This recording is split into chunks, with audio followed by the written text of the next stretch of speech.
O policial que agrediu um iraniano, dono de uma loja de tapetes, foi condenado a 11 anos de prisão. A estudante que solicitou a ameaça também foi condenada. Põe no ar a reportagem do Povo. 11 anos, 9 meses e 10 dias de prisão. Essa foi a pena imposta ao ex-policial civil José Camilo Leonel, de 51 anos. A sentença foi anunciada nesta quinta-feira pela juíza Maria Priscila Hernandes Veiga Oliveira, do Tribunal de Justiça de São Paulo. Leonel, que trabalhava como investigador da Corregedoria da Polícia Civil, está preso desde o dia 16 de abril.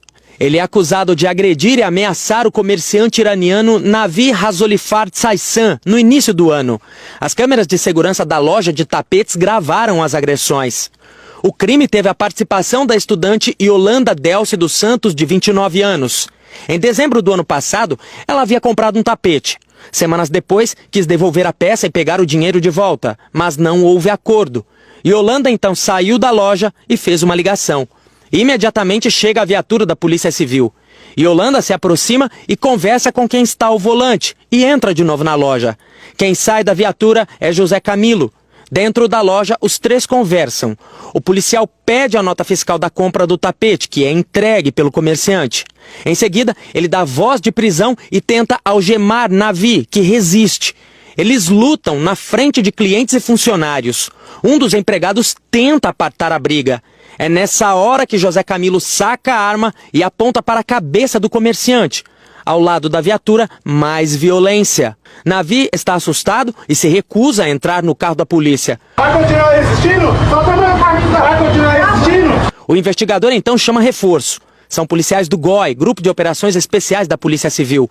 O comerciante é cercado pelos policiais e José Camilo usa o fuzil de um deles para fazer mais ameaças. Na época, o caso foi parar na Delegacia de Defesa do Consumidor e na Corregedoria da Polícia Civil, onde um boletim de ocorrência foi registrado. Em depoimento, Yolanda e José Camilo disseram que não se conheciam, mas as câmeras de segurança desse restaurante, que fica a cerca de 200 metros de distância da loja de tapetes, flagraram os dois conversando momentos antes do crime. Yolanda foi condenada a 6 anos e meio de prisão, mas poderá recorrer em liberdade. Além da prisão, José Camilo foi condenado a pagar uma multa de R$20 mil. A aposentadoria dele foi suspensa e o cargo de agente da Polícia Civil cassado. Uma decisão polêmica do STJ está dando o que falar. O Superior Tribunal de Justiça liberou para que qualquer valor de salário seja penhorado para pagar dívidas. Tá vendo esse povo andando pelas ruas? A cada 100 pessoas, 78 estão endividadas, segundo uma empresa de crédito. Conta aqui pra mim, como é que estão as contas? Tá conseguindo pagar as dívidas? Tá com dívida? Tá apertada? Tô com dívida, mas tô conseguindo pagar. O que é que pesa mais no bolso aí no mês? Esse cartão, né? Trabalhando muito para pagar. É, não tá fácil mesmo. E agora uma novidade pode trazer mais apreensão para os devedores. É que o Superior Tribunal de Justiça em Brasília decidiu que o salário de qualquer valor pode ser penhorado para pagamento de dívidas. Antes havia um limite, somente se o devedor tivesse uma renda superior a 50 salários mínimos, em média R$66 mil por mês, é que ele poderia ter parte do rendimento penhorado. Mas agora o STJ entendeu que só é preciso respeitar que a quantia a ser paga não afete os gastos com comida, por exemplo. 40 milhões de brasileiros endividados têm renda de até 2 salários mínimos.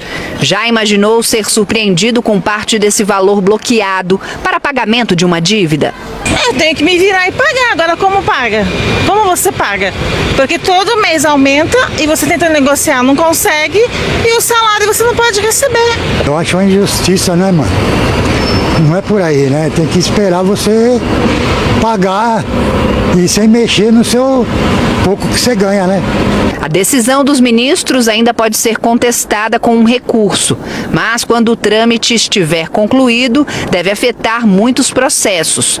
Os empréstimos pessoais devem ser os mais atingidos. Contudo, esse advogado explica que a penhora do salário deve ser uma opção excepcional. Essa decisão do Superior Tribunal de Justiça é para ações judiciais, para cobranças judiciais. Não vai valer para conta de água, não vai valer para conta de luz, que em caso de não pagamento enseja um corte do serviço prestado. A penhora do salário é a última alternativa, porque tem uma ordem de penhoras no Código de Processo Civil que tem que ser seguida e começa pelo dinheiro da conta corrente das pessoas.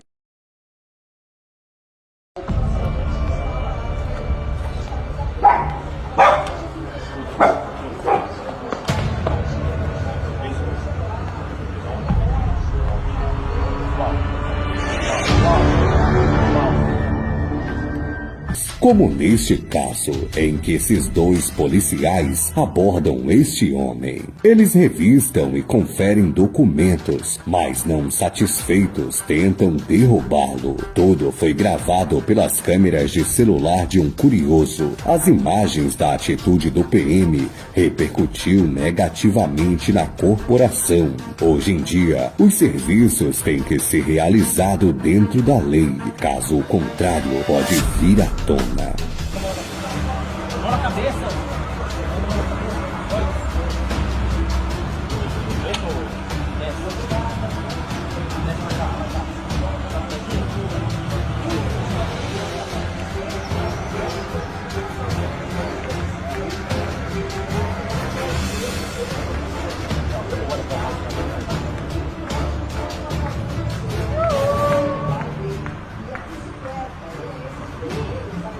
Oi! Tô aqui, ó. Mas o turista reconheceu aquele assaltante.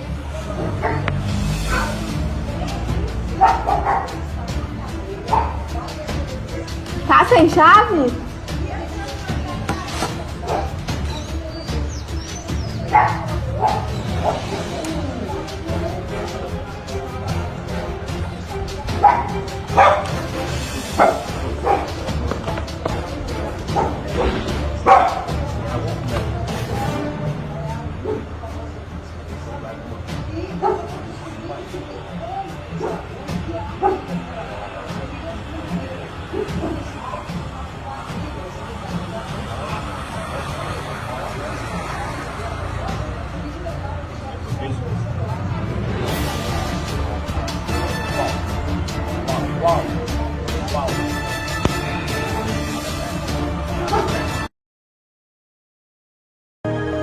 What are you waiting for?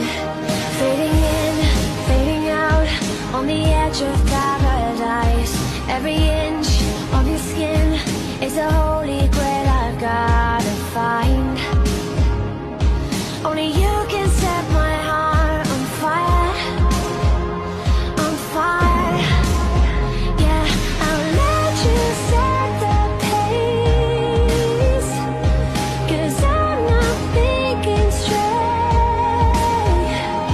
My head's spinning around, I can't see clear no more. What are you waiting for? Love me like you do, love me like you do, like you do. Love me like you do, love me like you do, touch me like you do. O ex-presidente Jair Bolsonaro, que está hoje inelegível por decisão do Tribunal Superior Eleitoral, poderá ser candidato em 2026 por até 3 semanas. Quem explica isso é o analista Pedro Venceslau. O ex-presidente Jair Bolsonaro, mesmo inelegível, pode ser candidato em 2026? Pode, por 3 semanas. Parece estranho, mas foi isso que me explicou o ex-ministro do TSE, Henrique Neves. O que acontece? Jair Bolsonaro, ou melhor, o Partido Liberal, pode apresentar a candidatura dele, mesmo ele estando inelegível, em 2026. E o TSE não pode, de ofício, simplesmente rejeitar a candidatura. É preciso que o plenário do TSE tome essa decisão. E esse processo pode demorar até 3 semanas, porque pode entrar com recurso. Durante esse período, o candidato ou o partido podem utilizar verbas do recurso de fundo eleitoral, fundo partidário, ele pode aparecer na televisão como candidato candidato, até que alguém provoque o TSE pedindo a impugnação da candidatura e o TSE tome essa decisão. Quando e se isso acontecer, o Partido Liberal então tem que indicar um outro candidato, exatamente como aconteceu em 2018 com Luiz Inácio Lula da Silva, que estava inelegível, apresentou a candidatura e depois que ela foi impugnada, apresentou o nome de Fernando Haddad como candidato a presidente da República pelo PT.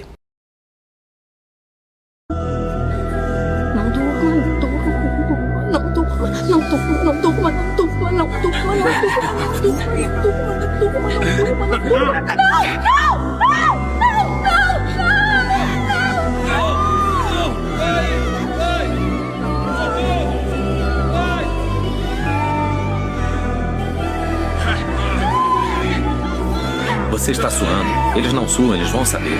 Vai embora daqui. Não!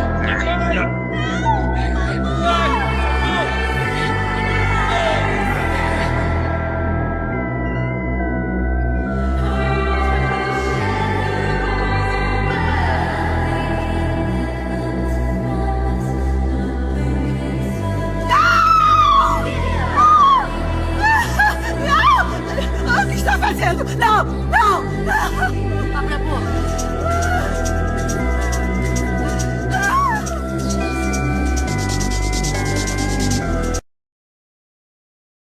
De 6 anos.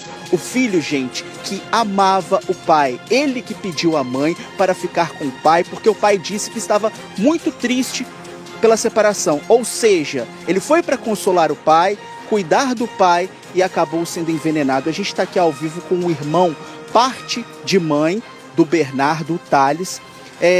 Primeiramente, nossos sentimentos por tudo isso que aconteceu. Thales, conta pra gente como é que vocês receberam a informação da morte do seu irmão. Boa tarde a todos. Eu estava saindo do meu trabalho quando minha irmã de 10 anos me ligou desesperada, falando que o pai dela ligou para a avó paterna dela, dizendo que iria matar Bernardo porque ele publicou um vídeo íntimo da minha mãe no Instagram, mas não foi o Bernardo, foi o próprio Fernando. E aí minha irmã entrou em desespero. Eu liguei para o meu tio falando que eu ia para a residência do Fernando, porque eu sabia onde que era. Então, como era muito distante, eu levei 2 horas para chegar até o local, mas antes de chegar lá, minha tia, minha mãe, a pastora da minha mãe chegou primeiro e elas viram que o Bernardo já estava falecido no local. Pois é, gente, Fernando é o principal suspeito, Fernando Nelson Neves Nascimento, tem 37 anos, a gente fala do Espírito Santo, o Espírito Santo faz divisa com a Bahia, Minas Gerais e Rio de Janeiro. Esse homem pode ter fugido por alguma dessas divisas. Eu aproveito para te perguntar, Thales, como é que o Fernando ele era com a sua mãe e com seus irmãos? Bom, com a minha mãe, eles sempre tiveram brigas, separações e voltas. Com meus irmãos de 10 e 13 anos, ele sempre tratava eles com agressividade quando tinha os términos da relação. Com o mais novo, ele não pegou muito isso, porque ele chegou uma época que o Fernando estava bem tranquilo. Então, todo mundo acreditou na mudança dele. Mas, de um tempo para cá... A mãe conta que a filha começou a se relacionar com um homem que estava preso em Hortolândia. Eles se falavam por celular. E através das redes sociais ela conheceu ele. E ficavam conversando por chamada de vídeo. Mesmo com o namorado preso, Maiara foi passar uns dias na casa da família dele em Aguaí. Sempre falava com a mãe. Ela ligava, conversava, fazia chamada de vídeo. 3 meses depois, Maiara voltou para a casa da mãe em Ribeirão Preto. Até que no dia 18 de maio, ela retornou para a cidade de Aguaí. Foi quando o companheiro foi beneficiado pela saidinha. Maiara foi para conhecer pessoalmente o namorado. De lá, conversou com a mãe. Esses dias ela ligava, ligações rápidas, mas ligava. E falava que estava tudo bem. Dona Cici diz que a filha sumiu no dia que o namorado teria que retornar para a cadeia, o que não aconteceu. O namorado de Maiara é Bruno Henrique Germinari. Ele tem passagens pela polícia por tráfico de drogas e sequestro. Como não voltou para a cadeia, passou a ser considerado foragido. Sumiu junto com Maiara. Maiara disse que recentemente recebeu uma ligação pedindo dinheiro. A única coisa que a pessoa falou é que ela estava com uma outra pessoa na cidade aprontando, que mataram essa outra pessoa, mas que preservaram ela. Mas que queriam mandar ela embora. E para isso queriam dinheiro. E que a hora que ela chegasse, não deixar ela voltar mais para onde ela estava. Dona Cici não sabe mais o que pensar e faz um apelo. Eu só queria encontrar ela, ter pelo menos uma notícia dela, porque é muito difícil. Tá a família toda, a família dela me cobra o tempo todo notícia. Eu não tenho notícia. Indígena é flagrado abusando sexualmente a filha de 3 anos dentro do banheiro do hospital. O indígena de 30 anos foi preso por estupro de vulnerável. A vítima é a própria filha, uma criança de apenas 3 anos. O caso aconteceu no município de Santa Isabel do Rio Negro, interior do Amazonas. O homem estava abusando da criança no banheiro do hospital em que ela estava internada. Ele era o único acompanhante da filha, enquanto a mãe cuidava das outras 2 filhas do casal. O homem foi preso dentro do hospital ainda em flagrante. Segundo as informações dos funcionários, ouviram dentro do banheiro barulhos estranhos parecidos com gemidos.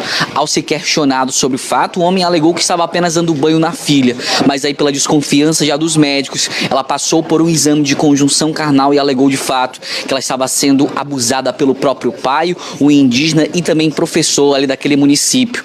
Essa não é a primeira prisão que acontece por estupro de vulnerável no interior do estado do Amazonas. Esse já é o 3º caso, só essa semana que nós apresentamos de prisão de abusador de criança.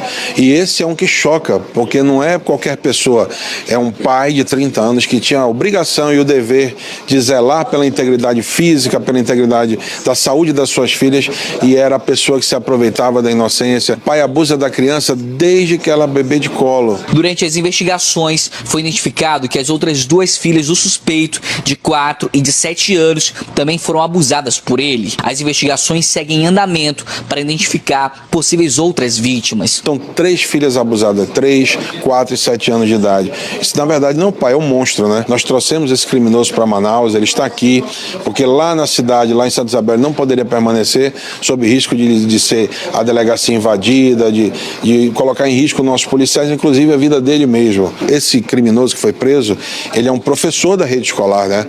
E ele ele dá aula para crianças pequenas, da mesma porte, da mesma idade da filha dele. Então nós vamos investigar para ver se não houve mais algum tipo de abuso sexual dentro da escola. Uma mulher desapareceu depois de sair de casa para o encontro amoroso marcado na internet. 2 dias depois, o irmão da jovem de 28 anos começou a receber mensagens misteriosas. Veja comigo. Glenda Maria Medrado Dias tem 28 anos e desapareceu. A atendente mora com 5 filhos, o irmão e uma sobrinha. No final do dia, depois de buscar os filhos na escola, a Glenda veio para casa. Aqui ela trocou de roupa, se preparou, passou um perfume e já saiu ao encontro desse homem, que a família não conhece. Ela disse para o irmão que sairia de casa para ir até o terminal Garavelo, onde esse suposto homem a aguardava para um encontro. A Glenda não falou muita coisa. Saiu aqui e foi direto com o carro de aplicativo até o terminal. O irmão chegou inclusive a questionar quem seria esse homem e o que ela iria fazer lá no local. A Glenda, numa tentativa de tranquilizar o irmão, disse que na verdade seria um encontro amoroso, mas que ela não iria demorar muito tempo. Só que a partir desse momento, a Glenda simplesmente desapareceu e não deu mais notícias. Eu questionei, eu falei assim, no Garavelo, mas tu nunca andou por um dali, tu nunca nem saiu daqui para ir por um de lá. Aí disse, não, eu vou lá rapidinho. Eu falei assim, tu vai fazer o quê? Aí disse, eu vou lá buscar o dinheiro com um homem, eu vou sair com um homem. Aí eu falei assim, mulher, e teus filhos, eu não vou ficar olhando teus filhos não. Aí ela disse assim, não, moça, é rapidinho, não vou demorar não. Até às 19 horas eu tô em casa. Ela falou só isso, a última vez que eu falei com ela. Não voltou mais? Não voltou mais, até hoje. Rômulo diz que no mesmo dia que a irmã desapareceu, ele avisou a mãe. E eles tentaram várias vezes ligar no celular de Glenda, mas ela não atendeu. O irmão começou a receber mensagens do telefone celular de Glenda. Nas conversas, ela parece pedir ajuda. Só que em um determinado momento, outra pessoa parece assumir as mensagens e pede dinheiro para a família. Nós acreditamos que no início da mensagem, depois foi o homem, começou a xingar, falou que ela estava Correndo risco? Correndo risco, falando que ele era dela, que ele ia se dar mal, e me chamou na mensagem também, né, tem um palavrão que ele me xingou também. O irmão e a mãe de Glenda procuraram a polícia e fizeram um boletim de ocorrência do desaparecimento. A família diz que não conhece o homem com quem ela teria ido se encontrar. A mãe diz ainda que Glenda estava inclusive de resguardo, porque teria perdido um bebê há menos de um mês. Tinha um namorado, mas ela não andava saindo assim, um namorado, entendeu? Eu não sei o que deu na cabeça dela que ela saiu, não sei o que foi que deu. Porque se eu tivesse sabido da história antes, que ela tivesse me ligado, falado, mãe, eu vou sair, eu tinha dito, não, você não vai, porque você tem seus filhos, você não pode sair. Eu tinha falado para ela, até porque ela me escuta. Glenda é muito comunicativa e adora as redes sociais. Ela grava vídeos e posta em plataformas digitais. E teria sido pela internet que Glenda conheceu o homem com quem marcou o encontro. A família está desesperada e espera encontrar a Glenda com vida. Eu quero encontrar minha filha com vida, né? Porque os filhos dela estão preocupados demais com ela. Tá chorando os filhos dela, os pequenos. Ontem a gente teve as mensagens, né? Que ele mandou uma mensagem e ela disse que está sendo muito judiada. Não sei o que está acontecendo. A gente pede ajuda que encontre ela, pelo menos em vida. A gente quer principalmente em vida, né? A criança de 6 anos foi abandonada pelo pai. Brian Brum traz as informações para a gente direto de Itajaí. Oi, Felipe, boa noite para você, também a todos que nos acompanham. Pois é, essa criança de 6 anos relatou que apanhava com certa frequência, além de que teria sido ameaçada com uma faca. Então você veja a gravidade desse problema. De acordo com informações divulgadas pela Polícia Militar, olha só, o agressor se trata de um homem de 41 anos que é pai desse menino de apenas 6 anos. Como tudo começou? Esse homem chegou acompanhado do filho nesse estabelecimento por volta das 8 horas da noite. Relato de testemunhas indicam que esse homem foi até o banheiro e voltou completamente transtornado. E assim, visivelmente alterado. Dava para ver ali que ele teria usado algum tipo de substância tóxica, teria feito uso de drogas. Depois disso, o homem fez menção de que queria voltar para casa.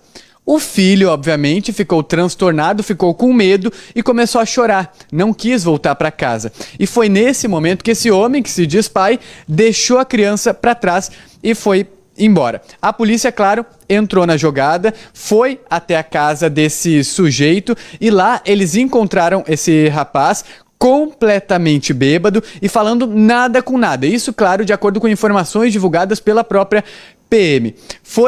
Esse homem, ele estava tão alterado que ele, quando recebeu voz de prisão ali, ele foi para cima dos policiais. Os militares afirmaram que dentro da casa tinha muita sujeira, tudo estava sujo, estava uma bagunça e não tinha alimento. O único alimento que tinha em cima da mesa era um pão mofado, ou seja, essa criança fazia horas que ela não se alimentava. O conselho tutelar foi acionado e a criança está com um terceiro familiar até que a mãe desse menino de 6 anos seja localizada. A alegria da casa era eles dois. Só sei que foi difícil, ele lutou muito pela vida dele, até onde ele pôde, né? Até o médico mesmo falou pra mim que ele foi um guerreiro. E é isso. E eu queria que a justiça fosse feita, né? Por eles dois. Era justiça, né? O meu neto, da vista que aconteceu, não sei porque que ela fez isso, não. Maldade mesmo. Muitas lembranças vou ter deles. Brincando por aqui, que eu não vou ver mais. Correndo. Não vou ver mais. Só isso que eu quero, justiça. Que ela pague pelos erros que ela fez. Lidiane Barbosa da Silva, de 21 anos. A jovem, com a aparência livre de qualquer suspeita, é acusada de abusar sexualmente da criança, a qual foi contratada para cuidar, uma menina de 7 anos. De acordo com a titular da Delegacia de Proteção à Criança e ao Adolescente do Amazonas, os abusos teriam sido praticados desde julho do ano passado. Em janeiro, Lidiane foi dispensada após a mãe da menina descobrir alguns furtos que teriam sido cometidos pela suspeita. Entre os objetos desaparecidos, brinquedos e roupas íntimas da garotinha. Ainda segundo a delegada, os pais só descobriram a violência sexual quando a menina começou a apresentar secreções nas partes íntimas. A criança, que até então havia ficado em silêncio após ser convencida pela acusada, acabou. Para ele, bate. Que aparece nas imagens de camiseta preta é o aluno soldado da Polícia Militar, Luan Lucas Cardoso. Neste dia ele estava transtornado. Era mais uma tentativa de reatar o relacionamento com Vanessa dos Santos Camargo. Ameaçou Vanessa e toda a sua família. Isso acontecia com frequência nos últimos dias. A perseguição aumentou. Vanessa estava com medo. Ela tinha medo, toda a vida ela teve medo dele. Luan era violento, agredia Vanessa. Se ajuntaram, mal se conheceram, se ajuntaram, não viviam bem. Até então ele vivia espancando ela direto, batia. Eu acompanhei casos de quando ele tocou ela de casa. Adentrei a casa deles, conversei com ele pediu 1000 perdão. E dali só foi piorando. A história de amor durou 9 meses. Vanessa trabalhava de atendente numa lanchonete. Começaram a namorar. Mas o ciúmes era doentio. Só foi piorando, até então começou ele ameaçar ela direto. Eu tenho vídeos até hoje gravado que ele teve aqui no portão de casa ameaçando. E agora, por últimos dias, ele passava com o carro aqui, parava, saía patinando e já, de certo, planejando fazer alguma coisa aqui. Você falou que ia conversar comigo hoje. O que você quer? Fala pra mim. Eu não falo o que eu quero. Eu não sei nem o que eu quero. Fala, você tá gravando? Fala. Fala o que você quer. Fala o que você quer. Fala. Você tá gravando, tem que ter unidade. Toda a família percebeu que Vanessa não estava feliz. As agressões se tornaram constantes na vida de Vanessa. Veio aqui agora esses tempos e ele deixava o carro escondido. E daí o meu jeito tem o armazenzinho dele aí. Os 3 morreram durante uma confusão na tarde de hoje na região metropolitana aqui de Curitiba. Durante esta tarde, o Cidade Alerta conversou com a família da vítima Vanessa Camargo. A família diz que o policial militar já há um bom tempo tentava reatar o relacionamento.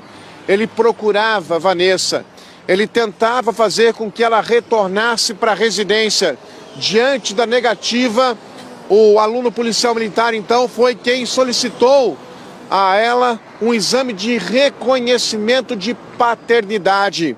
Assim que chegou na clínica para realizar o exame, a Vanessa estava com o filho do casal no colo. O aluno policial militar pede para pegar essa criança ao colo, no momento em que ela, temendo o pior, ela dá uma negativa. Nessa hora, então, ele saca da pistola, da arma da instituição aqui do Paraná e efetua, segundo as testemunhas, pelo menos 6 disparos. Ele atinge primeiro a Vanessa, depois ele acerta o advogado dela. Os corpos foram recolhidos ao Instituto Médico Legal e a família de Vanessa disse em entrevista aqui ao Cidade Alerta de que este crime poderia ter sido evitado. Ela tinha medida protetiva, mesmo assim a arma continuava com o aluno policial militar que efetuou os disparos. A família tinha feito queixas à delegacia, tinha procurado a instituição, mesmo com queixas, mesmo com boletins de ocorrência, ele continuava tentando fazer com que ela retornasse. Policial civil surta e atira para cima. Ele só não esperava que o exército estivesse por perto. Veja. Eu quero só para quem está ligando a TV agora, acompanhando o Cidade Alerta e nos dando essa audiência, são imagens ao vivo em frente ao quartel-general da Polícia Militar na Avenida Baruípe, na capital Vitória. Olha aí, nós vimos pessoas que estão manifestando e essas pessoas foram para frente do quartel-general da Polícia Militar, onde lá estavam familiares. E aí houve um princípio de um confronto em senso verbal. O exército ali esteve, eu vou pedir aos cinegrafistas se puder dar uma derivada e mostrar, olha só, um carro acaba de parar, nós temos imagens agora. Nesse momento, Felipe, Nesse momento, policiais civis passaram aqui, só pararam aqui, como vocês puderam ver ao vivo neste momento, deram tiro pra cima. O exército está se aproximando deste veículo, Juí. A população grita, a população... Olha só, o exército está abordando Só aproveitar que a Rafaela está aqui nesse momento ao vivo, o exército está abordando um carro. Nesse momento podem ser policiais civis. Abriu a movimentação. Rafaela, olha só, acompanhando aí, você viu policiais civis e deram tiros. Efetuaram disparos para cima e o exército ali fez uma abordagem. Pelo amor de Deus, deixa eu entrar, caramba! Eu sou a mãe dele! Deixa eu entrar! Eles mataram meu filho! O desespero de uma mãe que sabia que o filho ia morrer nas mãos da Polícia Militar de São Paulo. O filho é Vinícius Fidelis dos Santos de Brito, de 20 anos. Ele já tinha levado um tiro no braço dado por um PM. Os PMs invadiram o barraco e expulsaram a moradora. Do lado de fora, a mãe ouviu o primeiro disparo. Ô mãe, que foi, mãe? Agora bateu. Vocês estão matando meu filho, gente! O PM abre a porta e manda a mãe de Vinícius sair. É possível ouvir mais um tiro. Não vai entrar! Um policial joga uma bomba de efeito moral. Em seguida, mais um disparo é ouvido. A partir deste momento, ninguém mais chegou perto. Quando ele foi retirado da casa e colocado na ambulância, todos tiveram certeza do que parecia. Vinícius estava morto.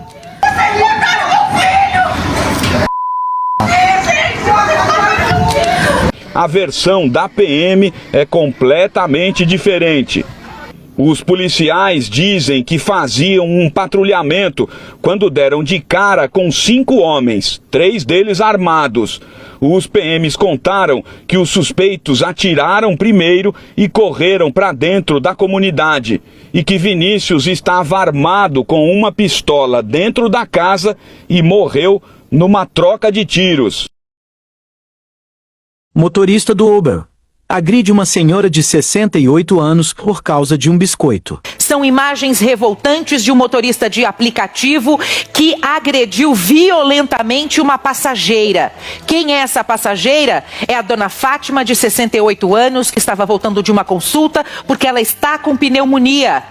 A dona Fátima está neste momento numa unidade de saúde porque ela está com suspeita de fratura na região do quadril. E ela está com um problema no pulmão, porque ela estava tratando de uma pneumonia. E ela foi agredida, isso é uma agressão violenta. Esse homem precisa ser identificado. A senhora está conversando com quem? Eu conversava com Elon Musk, porque ele abria a câmera e falava para mim, você está falando com Elon Musk. Eu dava risada e ele abria a câmera. A senhora tem certeza que é ele? Absoluta. A senhora não acha que pode ser uma pessoa que liga e coloca uma imagem dele? Não, porque eu falo pra ele, põe a mão no rosto, ele põe. Puxa o cabelo, ele puxa. Então não tem como ser uma imagem. Entendeu? Eu tô aqui porque eu tenho certeza. Então eu queria lhe oferecer o cartão de fã, é o cartão VIP. A senhora paga $1.500 e a senhora vai receber 15 mil dólares, o cartão, um telefone Tesla e mais um carro. Aí eu disse pra ele, o carro Tesla eu não quero, porque é um carro baixo. Eu não quero, se o senhor quiser me dar, o senhor me dá uma BMW. E ficou combinado a BMW. E ele falou, tá bom. Então, senhora, eu vou passar um número pra senhora e a senhora vai no banco. Eu dei 1.500, depois eu dei 850, depois eu dei... Eu tenho os depósitos aqui, estão todos aqui. 1.000, dei mais 2.000. Eu vi as imagens da sala. O dia que ele estava trabalhando, vou te mostrar, não pude nem almoçar. E abri a câmera, eu tinha certeza porque eu via ele. Eu via a Tesla, ele abria as imagens das empresas. Eu tô no escritório aqui na rua tal. Ele me contou que ele ia trabalhar com o Trump. O quanto ele investiu na campanha do Trump. Eu não quero nada além do que eu paguei para ter, entende? Eu quero o que eu paguei para ter, porque ele me usou e eu não acho justo. Desde que ele é milionário, então ele tem que arcar com as consequências, entendeu? Mesmo tendo perdido mais de 35 mil reais para aquele que seria o homem mais rico do planeta, a idosa ainda acredita que falava com Elon Musk. Se um dia a senhora ficar sabendo que não é? Não tem como. Não tem como. Mas só dele falar, a senhora já acredita? Não, eu via ele. Entendeu? Eu via ele.